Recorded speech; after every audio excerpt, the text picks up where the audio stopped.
নমস্কার বন্ধুরা, প্রিয়াঙ্কার রান্নাঘরে তোমাদের সবাইকে স্বাগত জানিয়ে আজ তোমাদের সঙ্গে শেয়ার করতে চলেছি দই লস্যির এই সুন্দর রেসিপিটি।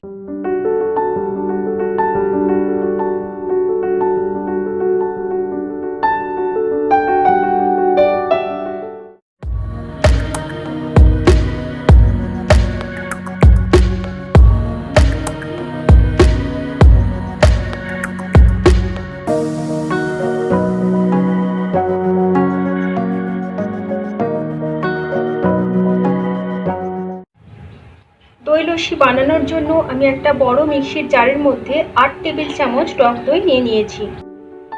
এর মধ্যে আমি 2 হাতা চিনি দিয়ে দিচ্ছি। 2 হাতা চিনি দিয়ে দিলাম আমি। এবারে এর মধ্যে আমি দিয়ে দিলাম 8 টুকরো বরফের স্লাইস। এর মধ্যে আমি একটু জল মেশাবো না। দিয়ে দিচ্ছি 4টে কাজু বাদাম। এরপর আমি লস্যিটা বানিয়ে নেব। দেখো লস্যিটা আমার এখানে বানানো হয়ে গেছে। এরপর আমি গ্লাসের মধ্যে ঢেলে দেব। লস্যি ঢালার জন্য আমি এই রকম সাইজের 2টো গ্লাস নিয়ে নিয়েছি। এবারে আমি লস্যিটা ঢেলে দেব।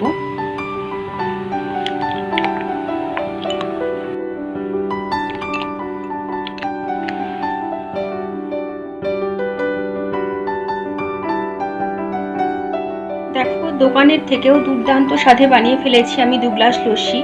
গ্লাসে লস্যিটা ঢেলে নেওয়ার পর ওপর থেকে আমি একটু কিশমিশ আর কাজু কুচি করে ছড়িয়ে দিয়েছি।